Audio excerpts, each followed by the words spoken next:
Hello दोस्तों, मेरा नाम है आरडी और आपका फिर से स्वागत है मेरे चैनल धोडे आर विजन में। उम्मीद करती हूँ कि आप सब बिल्कुल अच्छे होंगे।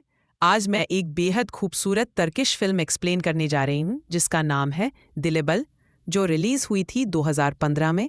फिल्म में चाताई ओलुसॉय ने मेल लीड बरिश का किरदार निभाया है और खूबसूरत लेला लिडिया तुगुतलू ने फीमेल लीड फ्यूसून की भूमिका निभाई है। इस फिल्म को IMDb पर 6.8 आउट ऑफ 10 की रेटिंग मिली है, लेकिन बिलीव मी, इसकी कहानी नंबर से कहीं ज़्यादा इमोशनल है। यह एक गहराई से दिल को छू लेने वाली कहानी है जो एक सामान्य प्रेम कहानी से कहीं अधिक है। हमारी फीमेल लीड एक स्ट्रांग माइंडेड लड़की है जिसे कभी लव के लिए टाइम ही नहीं मिला। वो हमेशा अपनी पढ़ाई में फोकस्ड रही और उसका एक ही गोल था, स्कॉलरशिप पाना। दूसरी तरफ हमारा मेल लीड है एक चीयरफुल जीनियस, एक ऐसा स्टूडेंट जो लाइफ और क्रिएटिविटी से भरा हुआ है। यह कहानी पहली नज़र के प्यार के बारे में भी है और कैसे एक सिंगल पल में सब कुछ बदल जाता है। तो बिना और टाइम वेस्ट किए चलिए शुरू करते हैं हमारी मूवी की कहानी। मूवी की स्टार्टिंग में हम देखते हैं बारिश को, जो एक ऊंची चट्टान पर चुपचाप खड़ा है, हाथ में एक सफ़ेद डेजी फ्लावर लिए हुए, और उसके चेहरे पर एक शांत एक्सप्रेशन है। उधर उसकी वाइफ फ्यूसन एक बिजनेस ट्रिप से वापस घर लौट रही होती है। जैसे ही वो घर में एंट्री करती है, उसे पता चलता है कि उनका घर पूरी तरह से उनकी पालतू बिल्ली ने मेस कर दिया है। वो बारिश को कांटेक्ट करने की कोशिश करती है, लेकिन उसका कोई जवाब नहीं आता। परेशान होकर वो उसे एक वॉइस नोट भेजती है, मैं हमारे लिए एक बहुत ही प्यारा डिनर अरेंज कर रही हूँ, तो जल्दी वापस आ जाना। वे पूरी रात उसका इंतजार करती है, लेकिन बारिश वापस नहीं आता। अगली सुबह उसे पुलिस का कॉल आता है। वो तुरंत उसी क्लिफ पर दौड़ती है जहां हमने पहले बारिश को देखा था, और वहां पुलिस उसे इन्फॉर्म करती है कि उसके हस्बैंड का शायद रात में एक्सीडेंट हुआ है, या फिर वो जानबूझकर अपनी लाइफ खत्म करने के इरादे से वहां आया था। पुलिस ये भी मेंशन करती है कि शायद उसने कोई नोट पीछे छोड़ा हो। ये सुनते ही फुसून टूट जाती है और पुलिस पर भड़क उठती है। कहती है, हम एक खुशहाल कपल है, हम एक दूसरे से बेहद प्यार करते हैं, उसके ऐसा कुछ करने की कोई वजह नहीं है, तो प्लीज बकवास बंद करो। घर लौटकर वो सबको बताती है, अगर बारिश ने कभी ऐसा कुछ सोचा भी होता तो वो जरूर कोई नोट छोड़ता, लेकिन यहाँ कुछ नहीं है। शायद वो बस बोर हो गया है या कोई मजाक कर रहा है। वो जरूर वापस आएगा। और यही से कहानी हमें ले जाती है पास्ट में, उस टाइम पर जब बारिश और फुसून की पहली मुलाकात हुई थी। ये सब एक रेस्टोरेंट में हुआ। बारिश अपने दोस्तों के साथ बैठा हुआ था जब उसने पहली बार फुसून को वहां काम करते हुए देखा। उसे देखते ही उसे पहली नजर में प्यार हो गया। सिर्फ एक नजर में बारिश उस लड़की पर पूरी तरह से फिदा हो गया। उसका दिल तेज तेज धड़कने लगा और उसे अपने दोस्तों की आवाज भी सुनाई नहीं दे रही थी। उसका दोस्त हैरानी से उसे देख रहा था क्योंकि बारिश बिना सोचे समझे उस लड़की की ओर चल पड़ा। तभी फुसून ने उसे रोक लिया, ये सोचकर कि वो शायद रेस्टरूम ढूंढ रहा है, और बड़ी विनम्रता से सही डायरेक्शन दिखा। लेकिन टेबल पर वापस आने के बाद भी बारिश की नजरें उसी पर टिकी रहीं। वो बस यही सोचता रहा कि उससे बात कैसे शुरू करे। अचानक फिसून खुद ही उनके टेबल पर आकर बैठ गई। थोड़ी परेशान सी लग रही थी। सब लोग उसके इस अचानक कदम से चौंक गए। तभी एक बुजुर्ग आदमी वहां आया और सख्ती से पूछा कि वो वहां क्या कर रही है। वो आदमी फिसून का पिता था। फिसून सीक्रेटली उस रेस्टोरेंट में पार्ट टाइम जॉब कर रही थी ताकि अपने परिवार को सपोर्ट कर सके, और उस दिन गलती से उसके पापा वहीं आ गए। सिचुएशन को समझते हुए और ये जानकर कि फिसून पकड़ी जाने वाली है, बारिश ने तुरंत स्मार्ट मूव ली। उसने उसके पापा को ग्रीट किया और कॉन्फिडेंटली झूठ बोल दिया, ओ हम सब यहाँ क्लास रियूनियन के लिए आए हैं। बारिश की ये क्लेवर बात सुनकर फिसून बच गई। हालांकि उसे थैंक्स कहने का मौका नहीं मिला क्योंकि उसके पापा तुरंत उसे वहां से ले गए।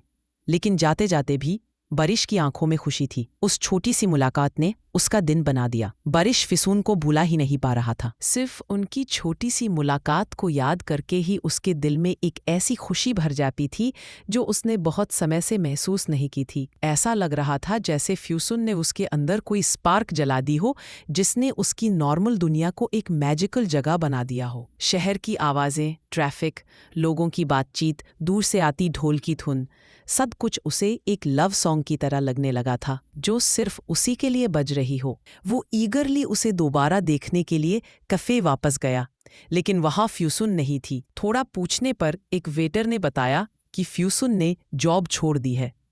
सिर्फ एक ही क्लू मिला, कि अब वो स्टेशन के पास वाली यूनिवर्सिटी में पढ़ रही है। एक भी पल वेस्ट किए बिना बारिश उस यूनिवर्सिटी की तरफ भागा, लेकिन कैंपस के कोने कोने में ढूंढने के बाद भी उसे फ्यूसुन नहीं मिली। उसने स्टूडेंट सर्विसेज से भी मदद मांगी, पर पोलाइट रिक्वेस्ट के बावजूद स्टाफ ने कोई इन्फो देने से मना कर दिया। अब उसके पास एक ही ऑप्शन बचा, कैंपस में स्टूडेंट से खुद पूछताछ करना। लेकिन किसी को भी फ्यूसुन के बारे में कुछ पता नहीं था। इतने बड़े यूनिवर्सिटी में एक लड़की को ढूंढना बिल्कुल वैसा था जैसे किसी भूसे के ढेर में सुई ढूंढना। फिर भी बारिश ने हार नहीं मानी। उसने एक टेलीस्कोप भी खरीद लिया और छत पर चढ़कर उसे ढूंढने की कोशिश की। कई दिनों तक लगातार कोशिशें करने के बाद भी वो उसे नहीं ढूंढ पाया। बस जब वो ऑलमोस्ट हार मानकर वापस जाने वाला था, तब किस्मत ने अपना मैजिक दिखाया। एक कॉरिडोर के मोड़ पर वो अनजाने में फुसुन से टकरा गया और थोड़ी ही देर में दोनों एक ही बस में साथ बैठे थे। फुसुन ने उसे तुरंत पहचान लिया और वार्मली ग्रीट किया। इस बार बारिश पहले की तरह नर्वस नहीं हुआ। उसने खुलकर कॉन्फिडेंटली बात की। फुसुन को बारिश का वही चीयरफुल और चार्मिंग अंदाज देखकर बहुत अच्छा लगा और उसके चेहरे पर एक प्यारी सी मुस्कान आ गई। उनकी बात बहुत अच्छी चल रही थी। तभी अचानक फुसुन का फोन आया। उसकी एक्सप्रेशन तुरंत बदल गई। पता चला कि उसे अपने थीसिस के लिए एक इम्पॉर्टेंट किताब चाहिए थी, जो लाख कोशिशों के बाद भी उसे कहीं नहीं मिल रही थी। उनकी स्वीट मोमेंट यही कट हो गई। फुसुन अपने स्टॉप पर उतर गई। बारिश घर लौटा तो खुशी से फूला नहीं समा रहा था। एक्साइटमेंट में उसने अपने पापा के हाथ से ड्रिंक का ग्लास छीन लिया, फ्रिज से एक अच्छी सी वाइन निकाली जो उसने खास ओकेजन के लिए रखी थी, और एक चमकती मुस्कान के साथ अनाउंस किया, मुझे प्यार हो गया है। ये सुनकर उसके पेरेंट्स भी बहुत खुश हो गए। उनका बेटा प्यार में है और उन्होंने इस खबर को पूरे दिल से वेलकम किया। अगली सुबह बारिश फिर से यूनिवर्सिटी पहुंचा, होपिंग कि वो फुसुन को कॉफ़ी पर इनवाइट कर सके। लेकिन फुसुन पूरी तरह से थीसिस को प्रेशर में थी और उसके पास बात करने का भी टाइम नहीं था। तभी बारिश ने वो रेयर किताब निकाली जिसे फुसुन डेस्परेटली ढूंढ रही थी। उसे लगा ये थॉटफुल गिफ्ट शायद उनके बीच कुछ स्पार्क करेगा। लेकिन जैसे ही वो कुछ बोलने वाला था, फुसुन की फ्रेंड उसे बुला ले गई और उसे जाना पड़ा। हालांकि बारिश को उस लड़की को कॉफ़ी पर इनवाइट करने का मौका नहीं मिला, फिर भी वो डिसअपॉइंटेड नहीं हुआ, बल्कि वो तो किसी खुश बच्चे जैसा महसूस कर रहा था। उसका दिल पूरी तरह से होप से भरा हुआ था। आने वाले दिनों में बारिश चुपचाप फ्यूसुन के सोशल मीडिया पर स्टॉक करता रहता, बस उसकी छोटी छोटी अपडेट्स देखने के लिए। उसकी पोस्ट से उसे समझ आ गया था कि फ्यूसुन अब भी बहुत बिजी है, इसलिए उसने कुछ स्वीट करने का सोचा। उसने उसके लिए कॉफ़ी खरीदी, होपिंग कि शायद इससे वो एक दूसरे के थोड़ा और करीब आ जाएं। लेकिन सब कुछ उतना स्मूथ नहीं रहा जितना बारिश ने इमेजिन किया था। फ्यूसुन को उसकी थॉटफुल कोशिशों से पहले ही अंदाजा हो गया था कि वो क्या फील करता है। एक दिन उसने बड़ी ही नरमी से लेकिन साफ शब्दों में कह दिया, माफ करना, लेकिन हमारे बीच कोई फ्यूचर नहीं है, ये मुमकिन नहीं है। उसके सीरियस और सिंसियर एक्सप्रेशन में कोई कंफ्यूजन की गुंजाइश नहीं थी। इस मोमेंट को समझते हुए बारिश चुपचाप उठा और चला गया, उसकी ऑनेस्टी की रिस्पेक्ट करते हुए। पर बारिश इस बात से अनजान था कि फ्यूसुन अपने अंदर कितनी बड़ी बर्डन लेकर चल रही थी। फ्यूसुन एक गरीब परिवार से थी। उसकी माँ कई सालों से बीमार थी और बेड से उठ नहीं पाती थी। उसकी बहन ने जिस इंसान पर सबसे ज्यादा ट्रस्ट किया, उसी ने उसे धोखा दिया और वो डीप डिप्रेशन में चली गई थी। और उनके पिता, उनके पास अब कोई ऑप्शन नहीं बचा था। उन्होंने अपनी सारी उम्मीदें फुसुन पर टिका दी थी। अब वही एक सहारा थी जो पूरे परिवार को आगे ले जा सकती थी। फुसुन का हमेशा से एक ही मकसद था, अच्छे मार्क्स लाना और एक प्रेस्टीजियस हायर डिग्री प्रोग्राम में एडमिशन पाना। उसके लिए एजुकेशन सिर्फ एक सपना नहीं था, बल्कि एक जिम्मेदारी थी। उसे उम्मीद थी कि एक अच्छी जॉब पाकर वो अपने परिवार की हेल्प कर पाएगी, खासकर अपनी बीमार माँ की। अपने पिता की बातों से प्रेरित होकर और परिवार की एक्सपेक्टेशंस के बोझ से मजबूर होकर फुसुन ने हमेशा खुद को डिसिप्लिन्ड और फोकस्ड रखा। जैसे जैसे ग्रेजुएशन नज़दीक आने लगी, उसने खुद से साफ कर लिया था, उसकी लाइफ में रोमांस की कोई जगह नहीं है। लेकिन बारिश अब भी हार मानने को तैयार नहीं था। अगले ही दिन वो सीधा फुसुन की क्लासरूम पहुंच गया। ये देखकर फुसुन इरिटेट हो गई और एम्बैरेस्ड भी महसूस किया। उसने उसे बाहर बुलाया और सख्ती से कहा कि अब से उसे डिस्टर्ब ना करे। उसके लिए बारिश की रोमांटिक कोशिशें चाइल्डिश और बेवकूफ़ी भरी लगी, क्योंकि वो डिस्ट्रैक्शंस अफोर्ड नहीं कर सकती थी। बारिश वही खड़ा रहा, ये समझ नहीं पा रहा था कि अब क्या बोले। तभी उसका क्लासमेट हैदर वहां आया और एक ऐसी बात बता दी जिससे सब कुछ बदल गया। बारिश का वहां होना कोई कोइंसिडेंस नहीं था। असल में बारिश सिर्फ एक बार में ड्रम बजाने वाला लड़का नहीं था, वो आर्किटेक्चर डिपार्टमेंट का एक ब्रिलियंट सीनियर था और उनके यूनिवर्सिटी के टीचिंग बिल्डिंग का एक की डिजाइनर भी था। वो इंटेलिजेंट था, टैलेंटेड था और जितना फुसुन ने कभी इमेजिन किया था उससे कहीं ज्यादा अकम्प्लिश्ड इंसान था। और जब तक फुसुन को यह सब समझ आया तब तक बारिश वहां से जा चुका था। बाद में बारिश ने फुसुन को फिर से स्कूल में देखा। एक पल को उसे लगा कि वो उसकी तरफ दौड़ती हुई आ रही है, लेकिन उसने जाकर किसी और लड़के को बहुत प्यार से गले लगा लिया। बारिश कंफ्यूजन और दर्द में भर गया। उसने उन्हें फॉलो किया और देखा कि दोनों क्लासरूम में पास पास बैठकर बातें कर रहे हैं। उसका दिल टूट गया, उसे सबसे बुरा शक हुआ। तभी फ्यूसुन ने पीछे मुड़कर उसे देख लिया। बारिश जल्दी से जाने लगा, लेकिन फ्यूसुन उसे रोकने दौड़ी, उसकी रिएक्शन से परेशान। गुस्से में बारिश बोल पड़ा, अगर तुम्हारा बॉयफ्रेंड पहले से था तो साफ साफ बता देती, बहाने बनाने की क्या जरूरत थी। फ्यूसुन हैरान रह गई। जवाब देने से पहले ही वो लड़का मुस्कुराया और शांत स्वर में बोला, आई एम गे। बारिश का मूड एकदम बदल गया। खुशी से झूमते हुए उसने कहा, गे होना शानदार है। अपनी एक्साइटमेंट में बारिश ने सबके सामने फ्यूसुन के लिए अपने फीलिंग्स भी जाहिर कर दी। वो पल अजीब सा बन गया, कंफ्यूजन, सरप्राइज और दिल से निकले इमोशन का मिक्स। बारिश एक छोटे बच्चे की तरह जो अभी अभी कुछ बड़ा बोल गया हो, अब सीधा फ्यूसुन की तरफ देखने लगा, पूरी सच्चाई के साथ अपना दिल खोलने को तैयार। फ्यूसुन की अब तक सख्त दिखाई देने वाली पर्सनैलिटी धीरे धीरे मेल्ट होने लगी। बारिश की आंखों में आंसू देखकर उसने प्यार से उसका हाथ थाम लिया। उस एक पल में सच्चे प्यार की लहर के सामने उसकी सारी दीवारें टूट गईं। यहाँ तक कि पास की लाइट बल्ब भी थोड़ी एक्स्ट्रा चमकने लगी, जैसे पूरी दुनिया बारिश की ऑनेस्टी से इमोशनल हो गई हो। वहीं से उनके प्यार की शुरुआत हुई। बारिश ने फ्यूसुन को अपनी वर्क प्लेस ले जाकर सभी से प्राउडली मिलवाया। उसने हर कोशिश की कि वो मुस्कराए, पेड़ों से फल तोड़कर उसे टेस्ट कराना, मज़ेदार जोक्स करना और कभी-कभी उसके लिए प्यार भरे गाने भी गाना। ऑडियंस में बैठी फ्यूसुन हमेशा ब्राइट और जेन्युइन मुस्कान के साथ दिखती, जैसे उसके दिल में भी वही खुशी खिला रही हो।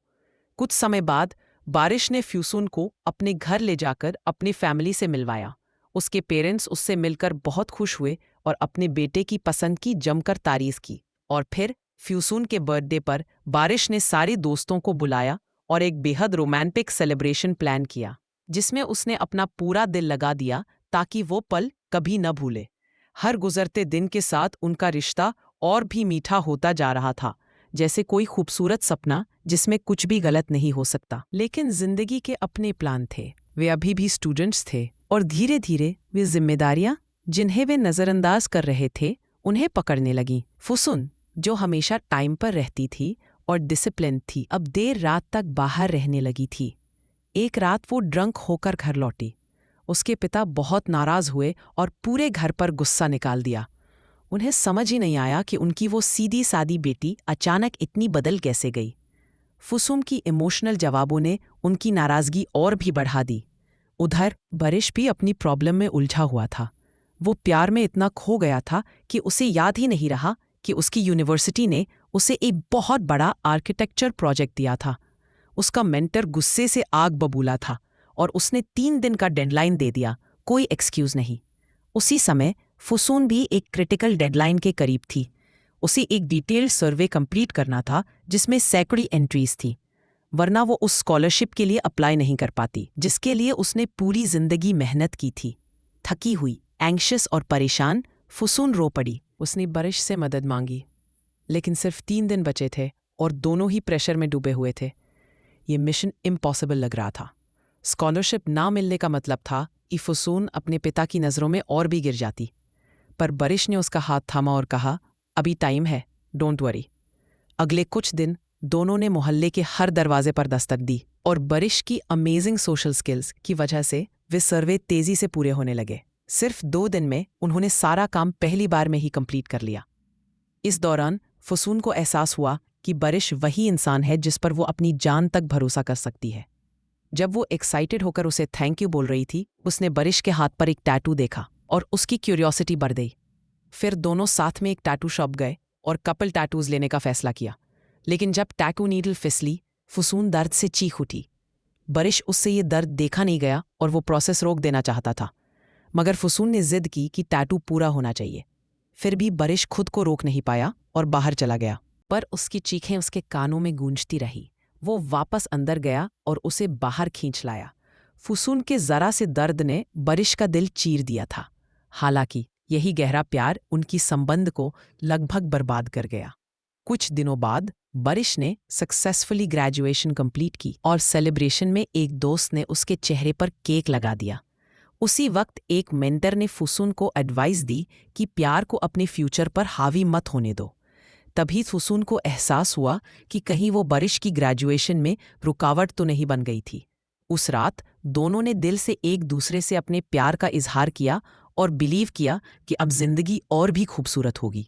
अगले दिन फुसून को थोड़ा और आराम करने देने के लिए बारिश ने अपना फ़ोन अलार्म बंद कर दिया, लेकिन उसे पता नहीं था कि इससे वे स्कूल वापस जाने वाली फेरी मिस कर देंगे। अगर फुसून इंटरव्यू पर समय से नहीं पहुंची तो उसे स्कॉलरशिप का मौका हमेशा के लिए खोना पड़ता। यही बात उनकी पहली बहस की वजह बनी। फुसून पहले दिन से इस स्कॉलरशिप के लिए मेहनत कर रही थी और अपने पापा के प्रेशर के साथ वो कोई गलती अफोर्ड नहीं कर सकती थी। लेकिन बारिश को उसकी परेशानी की गहराई समझ नहीं आई। गुस्से में फुसून ने बहुत कटु बातें कह दी, बातें जो बारिश के दिल में चाकू की तरह उतर गईं। उस पल से बारिश एक गहरे इमोशनल दर्द में डूब गया। उसने खुद को कमरे में बंद कर लिया और गुस्से में जोर जोर से म्यूजिक बजाने लगा, जैसे दर्द को बाहर निकालने की कोशिश कर रहा हो। उसने फुसून के कॉल्स भी अनदेखी कर दी। लेकिन सच्चाई ये थी कि वो लड़ाई से नाराज नहीं था, बल्कि खुद पर गुस्सा था कि उसने अलार्म बंद करके उस लड़की को दुखी किया जिसे वो सबसे ज्यादा प्यार करता है। देर रात जब बारिश की ड्रमिंग पूरे घर में गूंजने लगी, उसकी माँ को चिंता हुई और वो उसे चेक करने के लिए उठी, लेकिन रुक गई और अपने पति से कहा कि वो देख ले। उसके पापा ने सलाह दी कि ज्यादा टोकना ठीक नहीं है। जब बारिश का दर्द हद से बढ़ने लगा तो वो बार जाना शुरू कर दिया। एक दिन बार में उसने देखा कि एक लड़की को कुछ गुंडे परेशान कर रहे थे। उसे फुसून की याद आ गई थी और बिना सोचे उसने उन गुंडों में से एक को मुक्का जड़ दिया। जवाब में वो गुंडा और लोगों को बुलाने चला गया। बार के मालिक ने माहौल बिगड़ने से बचाने के लिए बारिश को एक टैक्सी बुला दी और कहा, जल्दी निकल जाओ बेटा, वरना बात हाथ से निकल जाएगी। बारिश चुपचाप टैक्सी में बैठ गया, दिल में उथल पुथल और आंखों में फुसून का चेहरा। लेकिन बारिश ने जानबूझकर कुछ और ही किया। वह कार में तो बैठ गया, लेकिन थोड़ी ही दूर जाकर रुक गया और उन गुंडों से उलझ पड़ा। बारिश अकेला था और गुंडों संख्या में ज्यादा थे, जिस कारण इन गुंडों में से एक ने उसके सिर में जोर से लात मारी। ये एक भारी चोट थी जिसने उसे मानसिक रूप से हिला दिया। उसके बाद बारिश के व्यवहार में अजीब बदलाव आने लगे। वह कभी बहुत भावुक हो जाता तो कभी एकदम शांत। ये उसके बाइपोलर डिसऑर्डर की शुरुआती लक्षण थे। ऐसे लोग अक्सर बहुत तेजी से सोचते हैं, उनके मूड बेहद उतार चढ़ाव वाले होते हैं और उनके व्यवहार में अति होती है। जब बारिश को अपनी बीमारी का पता चला, उसने खुद को कमरे में बंद कर लिया। फुसून से अलग होने के बाद से वो पहले ही एक गहरे डिप्रेशन में जा चुका था। उसकी माँ ने जब बेटे की हालत देखी तो सुझाव दिया कि फुसून को बुला लेते हैं, शायद दोनों मिलकर एक दूसरे को ठीक कर पाए। लेकिन बारिश के पिता ने फिर से वही कहा, हमें ज्यादा हस्तक्षेप नहीं करना चाहिए। उधर फुसून भी बहुत परेशान थी। उसे अफसोस था कि उसने बारिश की भावनाओं की परवाह नहीं की और सिर्फ अपनी नाराजगी जाहिर की। इतनी पढ़ाई, इतने टैलेंट के बावजूद वो रिश्तों को संभालना नहीं सीख पाई थी। जब उसकी माँ ने अपनी बेटी की हालत देखी तो वो भी टूट गई और कहा, अगर तुम उससे सच्चा प्यार करती हो तो डर मत, जाओ और माफी मांग लो, दिल की सुनो। अगली सुबह फुसून अकेले ही उस टैटू पार्लर पहुंची जहां उन्होंने एक साथ कपल टैटू बनवाने की योजना बनाई थी।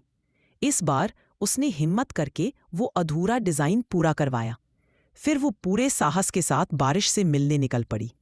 लेकिन जैसे ही वह कार में बैठी, अचानक उसे एक दिल दहला देने वाली खबर मिली। उसकी माँ अब इस दुनिया में नहीं रही। ये खबर फुसून की दुनिया को पूरी तरह तोड़ गई। उस पल उसे किसी की सबसे ज्यादा जरूरत थी, और वो था सिर्फ बारिश। फुसून की हालत देखकर उसके दोस्तों से सहा नहीं गया। उन्होंने तुरंत बारिश के पास गए और सारी ट्रेजेडी बताई। खबर मिलते ही बारिश एक पल भी नहीं रुका। वो दौड़ता हुआ फुसून के पास पहुंचा, एक गहरे इमोशनल हग किया और उन्होंने वादा किया कि चाहे कुछ भी हो जाए, वो अब कभी एक दूसरे का साथ नहीं छोड़ेंगे। बारिश, जो अंदर ही अंदर बाइपोलर डिसऑर्डर से जूझ रहा था, उसने ये बात फुसून से छुपाई, क्योंकि वो नहीं चाहता था कि फुसून चिंता करे। उसने ठान लिया कि वो उसे हर हाल में प्रोटेक्ट करेगा। दिन ब दिन वो फुसून के साथ खड़ा रहा। उसकी ग्रेजुएशन सेरेमनी में भी हंसते हुए पूरे दिल से बधाई दी। उसी दिन बारिश उसे उनके फेवरेट पार्क ले गया, एक सफ़ेद माला उसके सिर में डाली और प्यार से बोला, मैं तुम्हारी जिंदगी का हिस्सा बनना चाहता हूँ। अचानक म्यूजिक बजने लगा और लोग उनके चारों ओर डांस और सॉन्ग में डूब गए। आसमान से रिबन्स लहराने लगे और चारों ओर रंग बिरंगे चेरी ब्लॉसम्स उड़ने लगे। पूरा माहौल एक जादू से भरी कहानी जैसा बन गया। फुसून की आंखों से खुशी के आंसू छलक उठे। म्यूजिक बंद हुआ तो एक बड़ा सा बैनर धीरे धीरे खुला। उस पर लिखा था, क्या तुम मुझसे शादी करोगी? बारिश का सावधानी से बनाई गई योजना एकदम सफल रही और फुसून ने खुशी से भरकर हाँ कह दिया। लेकिन जब उसने अपने पापा को शादी की बात बताई, उन्होंने सख्ती से मना कर दिया। उनका मानना था कि ये सब बहुत जल्दी हो रहा है और फुसून को पहले अपनी पढ़ाई पूरी करनी चाहिए। इस बार फुसून डट गई। उसने कहा, मैं अब अपनी जिंदगी अपने लिए जीना चाहती हूँ। पापा ने शादी तो नहीं रोकी, लेकिन विरोध में वो शादी में शामिल नहीं हुए। फिर भी शादी धूमधाम से हुई, दोस्तों और फैमिली की दुआएं से भरी। बारिश और फुसून ने शादी के वचन लिए और सच में एक दूसरे के सोलमेट बन गए। शाम को सुनहरा सूर्यास्त के नीचे बारिश ने एक प्रेम गीत गाया, जो उसने सिर्फ फुसून के लिए लिखा था। उसकी मेलोडी बेहद सोलफुल थी और लिरिक्स इतने टचिंग कि फुसून की आंखें भर आईं। उस दिन लग रहा था जैसे खुशियों की बारिश हो रही हो। पापा की गैर मौजूदगी के बावजूद उनकी मैरिड लाइफ बहुत आनंदमय थी।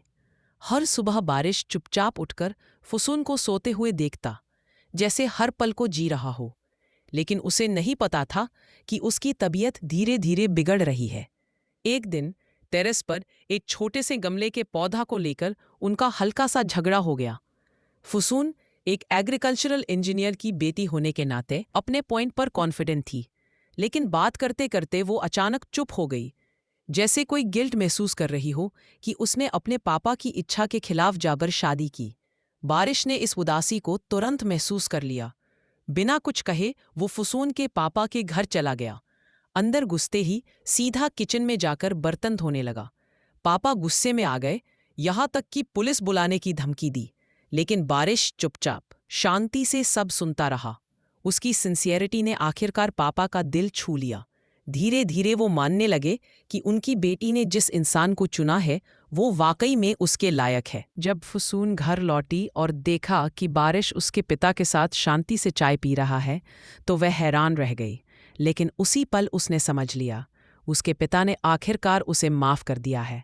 वे दोनों एक दूसरे से गले मिले और वह लम्हा भावनाओं से भरा हुआ था। बारिश के पास वो खासियत थी कि वह किसी का भी दिल जीत सकता था, लेकिन वह खुद को नहीं बचा पाया। वह नियमित रूप से अपनी दवाइयां लेता रहा, फिर भी उसकी हालत धीरे धीरे बिगड़ती जा रही थी। एक दिन एक महत्वपूर्ण कंपनी की निवेश मीटिंग के दौरान जब एक क्लाइंट ने उसके प्राइसिंग पर हल्का सा एतराज़ जताया, तो बारिश बुरी तरह भड़क गया। वह सबके सामने गालियां देने लगा और गुस्से में मीटिंग से बाहर निकल गया। बाद में जब वह शांत हुआ तो पछतावे ने उसे घेर लिया। वह आईने में खुद को देख रहा था और उसे लगा जैसे सामने कोई अजनबी खड़ा हो। वह घर लौट आया ताकि थोड़ा आराम कर सके, लेकिन जब वह छत पर पहुंचा तो उसने देखा कि एक पिंजरे में एक चिड़िया मरी हुई पड़ी है। वही चिड़िया जिसे सुबह फुसून ने उसकी देखभाल के लिए सौंपा था। चिलचिलाती धूप में बारिश की लापरवाही से वह चिड़िया मर गई थी। इस घटना ने बारिश को तोड़ दिया। वह अपने गुस्से और अपराध बोध से बुरी तरह टूट गया। उसने आसपास की चीज़ें तोड़नी शुरू कर दी।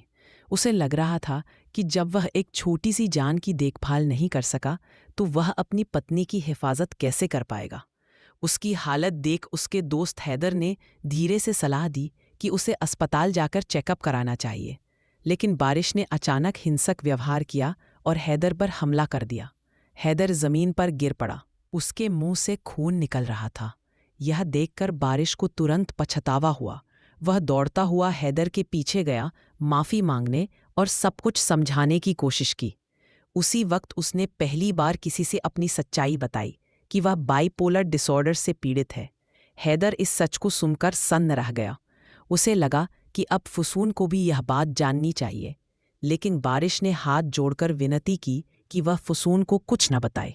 वह नहीं चाहता था कि फुसून उसकी बीमारी को लेकर परेशान हो। पर बारिश अब पहले जैसा नहीं रहा था। दवाइयों के साइड इफ़ेक्ट्स के कारण वह चुपचाप और अकेला रहने लगा था।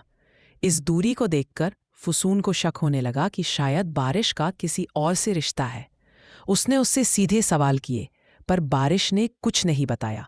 उसने सब कुछ छुपा लिया, बस इसलिए कि वह फुसून को किसी भी दर्द से बचाना चाहता था। आखिरकार बारिश ने दवाइयाँ लेना बंद कर दिया। हैदर को उसकी यह बात बहुत चिंता देने लगी। पर बारिश, जो फुसून को सबसे ज्यादा प्यार करता था, यह बर्दाश्त नहीं कर सकता था कि वह उसकी वजह से परेशान हो। एक दिन माहौल को हल्का करने और फुसून के साथ वक्त बिताने के लिए बारिश ने उसे बाइक राइड पर ले जाने का फैसला किया। लेकिन बाइक पर बैठते ही उसने खुद पर से नियंत्रण खो दिया। उसने थ्रॉटल जोर से खींचा और बाइक तीर की तरह दौड़ने लगी, सुरंगों और ट्रैफिक से तेज गुजरती हुई। फुसून डर गई। वह चिल्लाकर उसे रोकने को कहती रही, लेकिन बारिश जैसे किसी और ही दुनिया में चला गया था। उसे सिर्फ रफ्तार चाहिए थी, कुछ महसूस करने की चाह थी, जब तक सड़क का अंत नहीं आ गया। बाइक रुकते ही फुसून जमीन पर गिर गई, डर से कांप रही थी। उसकी आंखों में देखकर बारिश को अचानक एहसास हुआ कि वह कितनी दूर निकल आया है। वह घुटनों के बल गिर पड़ा और जोर जोर से रोते हुए माफी मांगने लगा। अपने पति को इस हाल में देखकर फुसून भागकर उसके पास आई और उसे गले से लगा लिया। उस दिन के बाद से वह हादसा बारिश को हर पल सताने लगा। वह तो फुसून को एक साधारण टैटू बनवाते हुए दर्द में नहीं देख सकता था। फिर उसने कैसे उस इंसान को असली खतरे में डाल दिया जिससे वह सबसे ज्यादा प्यार करता था। बहुत सोचने और टूटने के बाद बारिश ने एक दिल तोड़ देने वाला फैसला लिया। वह फुसून की सुरक्षा के लिए अपनी जान देने वाला था। उसे पता था कि उसका ये कदम फुसून को गहरा दर्द देगा, लेकिन वह चाहता था कि जाने से पहले कोई पछतावा न रहे। आखिरी दिनों में उसने कई यादगार पल बनाए, छोटे छोटे लम्हे जो प्यार और भावना से भरे हुए थे।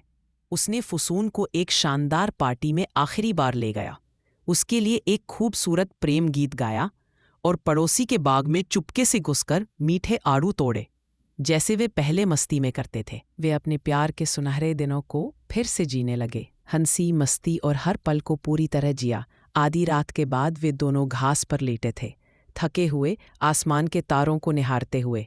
बारिश ने फुसून को अपने सीने से लगाकर धीरे धीरे अपना प्यार दोहराया। हर शब्द मानो एक सुकून भी था और एक चुप विदाई भी। जब फुसून दोस्तों के साथ एक बिजनेस ट्रिप पर निकली, बारिश ने अपनी आखिरी यात्रा अकेले पूरी की। वह समुद्र किनारे गया, जहां उसने एक छोटा पीला और सफ़ेद फूल तोड़ा और उसे देर तक निहारता रहा। उसकी सुंदरता ने उसे फुसून की याद दिला दी।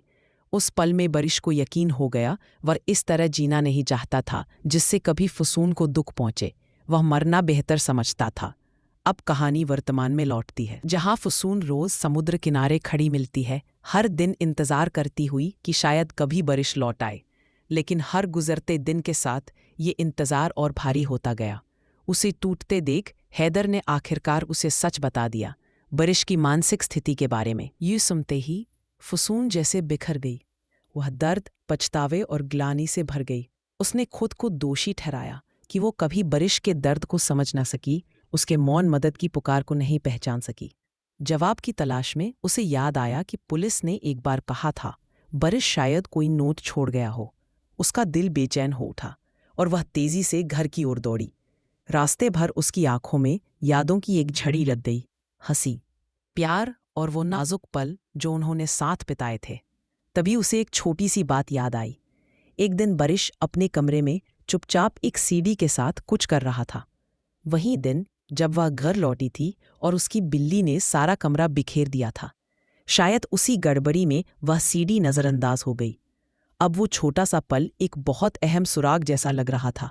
शायद उसी में छुपा था बारिश का आखिरी संदेश। वो घर की ओर बिजली की रफ्तार से दौड़ी और दीवानों की तरह ढूंढना शुरू कर दिया। आखिरकार एक दराज में छुपी हुई सीडी मिल ही गई। उस पर लिखा था, मेरी प्यारी फुसून। कांपते हाथों से उसने डिस्क प्लेयर में सीडी डाली। जैसे ही बारिश का चेहरा स्क्रीन पर आया, फुसून की दुनिया जैसे बिखर गई। उसकी आंखों से आंसू रुकने का नाम नहीं ले रहे थे। बारिश वीडियो में अपना दिल खोलकर रख रहा था। हर शब्द में उसका गहरा प्यार छलक रहा था। वो बार बार कह रहा था कि उसने फुसून से कितना प्यार किया और यही प्यार कभी उसे दुख न दे। इसलिए वह जा रहा है। उसने माफी मांगी उस फैसले के लिए जिसने हमेशा के लिए उन्हें जुदा कर दिया। फुसून उस आखिरी विदाई को देखते हुए टूट गई। वो स्क्रीन के सामने ही जमीन पर गिर पड़ी, पूरी तरह बिखरी हुई। लेकिन उसकी जितनी भी पीड़ा थी, एक सच्चाई तो अटल थी। बारिश जा चुका था और जाते जाते वह फुसून का दिल भी अपने साथ ले गया। अंत में मैं बस इतना कहना चाहती हूँ कि यह एक खूबसूरत लेकिन दुखद प्रेम कहानी है।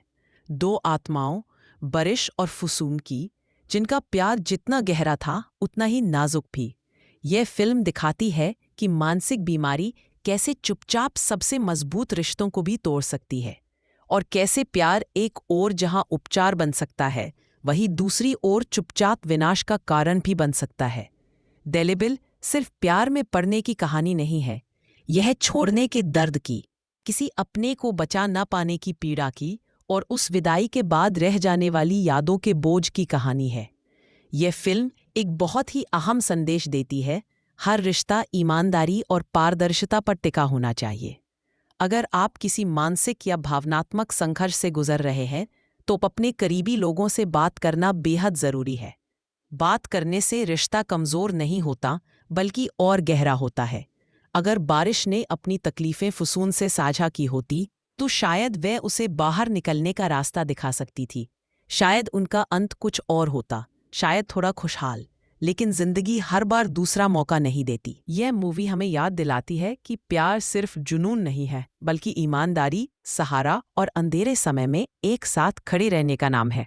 क्योंकि कभी कभी प्यार किसी को बचाने का नहीं, बल्कि उसके साथ मिलकर संघर्ष करने का साहस दिखाने का नाम होता है। ऐसी ही और दिल को छू लेने वाली खूबसूरत कहानियों के लिए हमारे साथ जुड़े रहिए। अगर आपको आज की कहानी पसंद आई हो तो लाइक करना ना भूलें और चैनल को सब्सक्राइब जरूर करें। बेल आइकॉन भी दबा दें ताकि अगली बार कोई नई कहानी आए तो आप सबसे पहले देख सकें। और हाँ, अगर कोई फिल्म है जिसे आप चाहते हैं मैं एक्सप्लेन करूं, तो नीचे कमेंट्स में उसका नाम और कंट्री जरूर लिखिए। शायद आपकी सजेशन हमारी अगली वीडियो बन जाए। Thanks for watching. फिर मिलते हैं एक और दिल को छू लेने वाली कहानी के साथ।